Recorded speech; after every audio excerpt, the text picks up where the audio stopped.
Dua sisi malam ini hadir dengan tema jadi kontroversi anak nakal masuk barak TNI dengan narasumber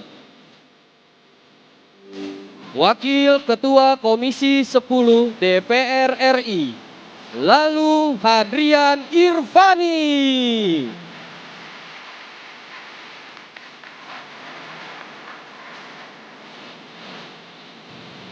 Koordinator Nasional Perhimpunan Pendidikan dan Guru, Satriwan Salim.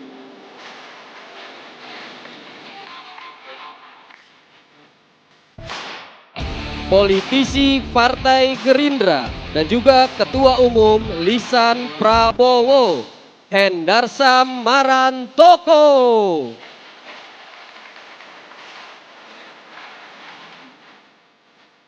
Kapuspen TNI 2010 hingga 2014, Laksamana Muda TNI Purnawirawan Iskandar Sitompul.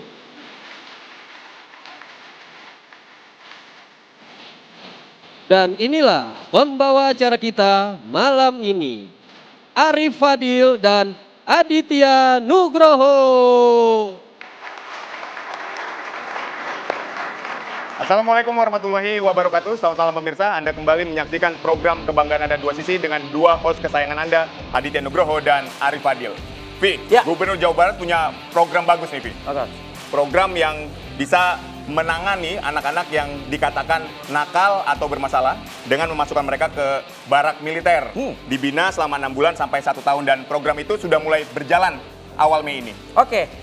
Coba saya agak terganggu ya teman-teman malam ini dengan istilah apa tadi istilahnya? Anak nakal dan anak bermasalah. Mungkin anak yang kurang diperhatikan, anak yang luput dari kasih sayang mungkin kali ya. Jadi nggak setuju ya dengan istilah anak nakal? Mohon maaf lah, Oke. tidak ada anak istilahnya seperti itulah gitu ya. Tapi begini, ini kayaknya melanggar hak-hak anak loh jadinya kok. Karena anak itu kan harus mendapatkan hak mereka yaitu pendidikan. Mereka harus duduk di bangku sekolah. Jangan diduduk di barak yang mengerikan gitu loh. Nah bicara soal barak ini bukan lembaga pendidikan.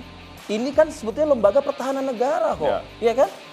Ya memang bukan lembaga pendidikan, tapi kalau saya pikir kan pendidikan karakter itu bisa dibentuk di situ, Vi. Oke. Kedisiplinan, attitude yang baik, saya rasa itu bisa dilakukan di barak militer. Gini deh, jangan terlalu jauh berpikir mana-mana. Kita kembalikan lagi ke kitohnya. Ingat dong sosok pendidik kita, Ki Hajar Dewantoro. Pendidikan itu ada di 3 tempat. Oke. Keluarga, rumah tangga, sekolah, dan masyarakat. Nah pertanyaannya, sekali lagi. Ada nggak dari 3 itu barak militer?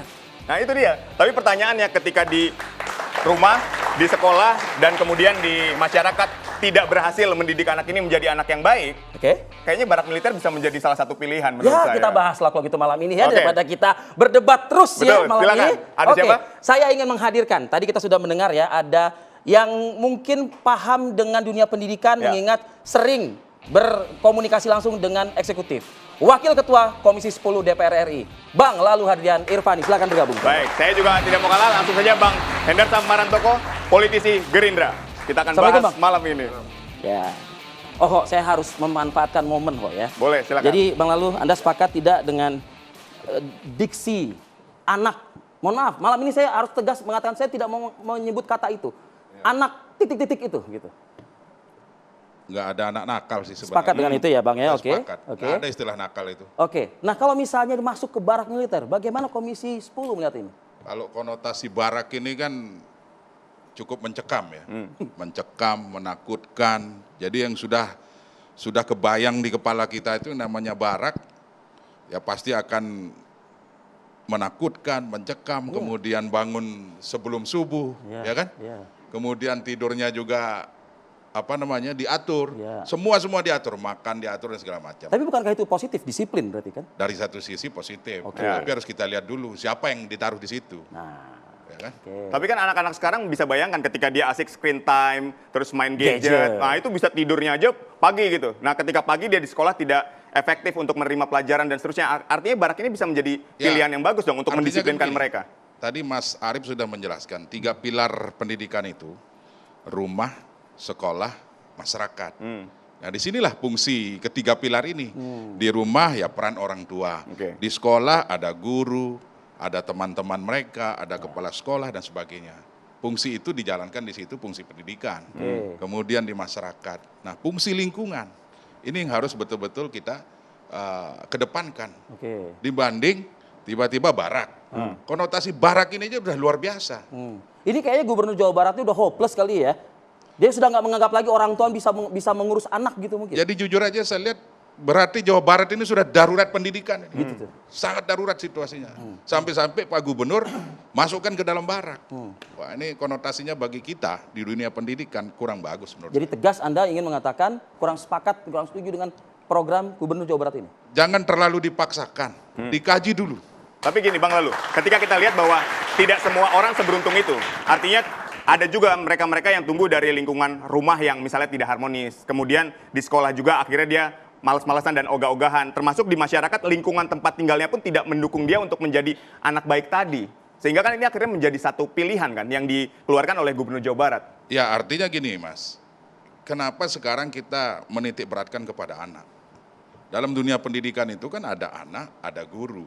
Ya gurunya juga harus introspeksi dong. Nah, harusnya Pak Gubernur melalui Dinas Pendidikan panggil dulu guru-gurunya. Mana sekolah-sekolah yang sering tawuran, mana sekolah-sekolah yang siswanya masuk ke dalam geng motor, itu panggil dulu. Kenapa ini? Baik. Berarti Apa dia, yang berarti dia nggak terjadi? percaya sama tenaga pendidik di wilayah dia sendiri. Ya kalau terjadi seperti ini saya juga akan bernegatif thinking seperti itu. Jadi akan gitu. Bang Hendra Sam, boleh ditanggapi. Ini jadinya negatif thinking nih, baik sama rumah, sekolah maupun oke. masyarakatnya kan. Oke, ya boleh. Kalau saya langsung aja ke hal yang sifatnya material. Bahwa gini ya, saya pakai data. Jadi bahwa di Jawa Barat itu, ya kan, tingkat kekerasan ya yang dilakukan oleh anak itu paling tinggi seluruh Indonesia. Jadi ada di 2024 itu ada 1.261 kasus ya. Habis itu di tingkat nasional juga seperti itu. Kemudian keterlibatan anak dalam tindak kriminal itu pencurian 437, pengeroyokan, penganiayaan itu 460, narkoba 349, perkelahian pelajar dan mahasiswa ada kurang lebih ada 7 anak. Tawuran apa lagi? Ini Jawa Barat tadi ya? Ini datanya? konteksnya Jawa Barat. Kita konteksnya Jawa Barat. Saya juga sering ke Jawa Barat dan tahu belum ada geng motor. Anda tahu kejadian-kejadian kemarin berapa banyak yang terbunuh dan segala macam. Jadi kita masuk dulu ke dalam hal yang paling fundamental. Ya, dari sini kita harus cari jalan keluarnya. Oleh karena itu KDM mencoba untuk mencari jalan keluarnya. Nah, Jalan keluarnya barak militer ini? Nah ini nanti saya selesaikan. Nah, jadi memang kita berangkat dulu dari hal yang sifatnya sangat fundamental dan sangat kalau kita menggunakan kita harus panggil lagi guru dan lain sebagainya, semua pasti sudah sepakat saya rasa bahwa memang ya pendidikan pergaulan anak khususnya di Jawa Barat sudah sangat meresahkan dibanding provinsi lain. Baik. Sudah sangat meresahkan bagaimana waktu itu saya ini main motor juga di klub motor ya kan. Bagaimana teman saya ya, teman kami itu di beda klub motor itu anaknya digebukin tuh sampai geger otak. Sama geng motor lain? Sama anak-anak lain bukan geng motor ya. Ya kan? Ujungnya saling balas-balasan, ditarik lagi di segala macam. Nah, hal-hal seperti ini yang paling fundamental yang harus dan sangat meresahkan. Kalau saya bertanya kalau gitu gini deh, kenapa anak bisa sampai seperti itu? Ya balik, kalau kita tarik ke belakang kan banyak faktor, banyak kultur, budaya, ya kan, dan ini kan bertahun-tahun, banyaknya komunitas-komunitas yang ada di Jawa Barat. Nah tentunya hal ini kan dengan masa pemerintahan beliau harus ambil langkah yang cepat, ya kan, langkah itu ada program jangka pendek, ada program jangka panjang. Kan seperti itu. Yang diomong Bang Lalu kan bisa saja program jangka panjang kita bisa tata itu ke depannya. Tapi untuk menutupi kebocoran-kebocoran dalam sisi ini tentunya dibutuhkan program jangka pendek. Nah kan kalau tadi dibilang ada masalah pemilihan frasa dan frasa-frasa anak nakal dan lain sebagainya, itu menurut saya bukan hal yang untuk kita perbincangkan. Ya, saya tidak mau masuk ke dalam hal tersebut karena memang anak nakal ya ada juga yang nakal kan gitu kan. Ya tapi kan dampak psikologis loh. Iya tapi nggak usah gitu. Kalau sekarang masalah anak yang kita pakai bahasa halus ya, anak yang terlibat dalam hal yang sifatnya kriminal. Nah yang kedua ya kan anak-anak ini kan tidak diwajibkan juga. jangan salah bahwa anak-anak ini kalau yang di bawah umur secara hukum mereka berada di bawah pengampuan. Di bawah pengampuan artinya di bawah kendali orang tuanya. Ya, anak tidak mempunyai ya kan otoritas untuk menentukan kalau dia secara hukum ya dia di bawah umur, dia di bawah pengampuan orang tuanya. Harus nurut tuh. Harus nurut orang tuanya. Masalahnya Kang Deddy Mulyadi udah bilang, ini atas seizin orang tuanya, ya dia bisa untuk Masuk ke barak militer tadi. Artinya orang tua ini sudah angkat tangan kan? Saya tidak masuk, saya tidak ngomongin nanti Bang Iskandar yang akan ngomongin apakah barak atau tidak ya. Nanti ujungnya beda, ya kan? Tapi artinya apa? Ketika orang tua sudah menyerahkan anaknya untuk dididik oleh Kang Deddy dengan program ini, artinya orang tuanya sendiri udah nggak sanggup ini untuk ngurus Saya anaknya. tangkap itu Bang Hendra, saya tangkap itu. Bang Lalu, artinya seorang gubernur ini dia tidak mau memberikan penguatan dong berarti untuk keluarga dan pendidikan di sekolah. Lebih cenderung instan tadi, jangka pendek gitu. Ya kelamaan, ini kan ada jangka pendek ada jangka panjang. Jangka panjangnya nanti Bang Lalu ya. Kita dengarkan mainkan. jawaban beliau. Ya, gitu ya kan. Jadi gini, sebenarnya saya paham lah niatannya Kang Deddy itu ya ingin menciptakan generasi Jawa Barat yang unggul, yang berakhlakul karimah. Terganggu dia dengan data-data yang tadi itu ya, begitu ya. Kemudian yang ingin saya katakan adalah kenapa harus tergesa-gesa? Karena apa? Anak-anak ini, contoh tadi di statement beliau terakhir hari ini kan waktu beliau ngeplok itu di salah satu kabupaten Jawa Barat di Purwakarta. Purwakarta, iya. Itu kan sudah mulai tapi kan tidak dilihatin berapa jumlah anaknya itu. Yang dilihatin hanya bupati, kemudian orang tua. Jumlah anak yang di situ nggak dilihatin. Anak-anak ini masih dalam usia sekolah. Konsep beliau yang kita tahu 6 bulan atau 1 tahun. Nah sekarang pertanyaannya, bagaimana mereka mengenyam pendidikan yang seharusnya mereka masuk ke sekolah? Itu hak mereka. Itu hak mereka. Kemudian kurikulum yang digunakan di barak ini apa? Ya kan? Apakah pelajaran yang di sekolah dipindahkan ke sini? Pertanyaannya lagi gurunya siapa? Ya kan? Ini kan harus dijelasin. Makanya di beberapa kesempatan saya bilang, niatannya bagus. Segala niat baik ya patut kita dukung. Ini mungkin karena ini kali ya, masih seorang YouTuber, beliau ini bukan jadi gubernur kali mungkin. Oh saya nggak bisa terlalu masuk ke situ. Saya hanya melihat dari sisi pendidikannya ini. Dari sisi pendidikan, makanya saya sampaikan Kang Deddy, mohon libatkan semua pemangku pendidikan. Tanya guru, tanya kepala sekolah, tanya dinas, tanya pakar-pakar.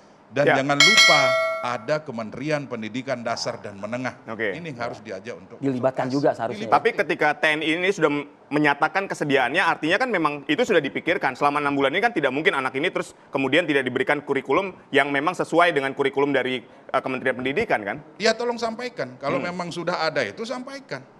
Ini loh yang didapat misalnya dalam tanda kutip barak tadi. Atau sekolah lah, nggak usah kita bahas barak. Ini saya terlalu tertekan psikologis saya kalau menyebut barak. Nanti kalau ngomong itu dipolitisir, ini militerisasi lagi nanti. Ya, jangan sampai ke arah situ juga. Jadi gini, jadi maksud saya. Fadil sama Adit mohon di ini ya. Jangan barak-barak mulu gitu loh. Kita nggak marah, kita hanya ingin membuka ini secara konkret. Jok-jok saya. Jadi jangan sampai perkataan barak ini juga latah. Ada yang latah kemarin, Gubernur Bengkulu misalnya. Beliau mengatakan, anak-anak nakal kita masukin barak. Jadi seolah-olah semua yang nakal ini dituntaskan oleh TNI. Apa peran guru? Apa peran orang tua? Kok kita sudah menyerah gini gitu? Gini, ketika kita ngomongin peran orang tua, kemudian ada peran guru di situ. Tapi kan anak-anak yang ketika kita lihat misalnya di vlognya Kang Deddy ini kan memang bahkan melakukan tindakan tawuran, melukai lawannya dengan senjata tajam di bagian wajah. Itu kan yang terus dijelaskan. Ini kan sudah darurat sebetulnya. Artinya harus dilakukan tindakan secepat itu. Makanya gini Mas, bahwa konotasi nakal itu kan macam-macam. Bahwa konotasi nakal ini juga kan belum pernah dijelasin nih. Apakah anak itu pecandu narkoba? Apakah anak itu hanya terlibat dalam geng motor? Apakah anak itu berasal pecandu dari online? Orang ini tua kan juga yang nanti berbeda-beda. Misalnya ketiga yang saya sebut tadi dimasukin dalam satu barang, nggak mungkin treatmentnya sama ini. Ya kan? Harus beda-beda. Inilah yang perlu dijelasin. Dan ini belum ada penjelasan. Belum ada sampai hari ini. Belum ada penjelasan.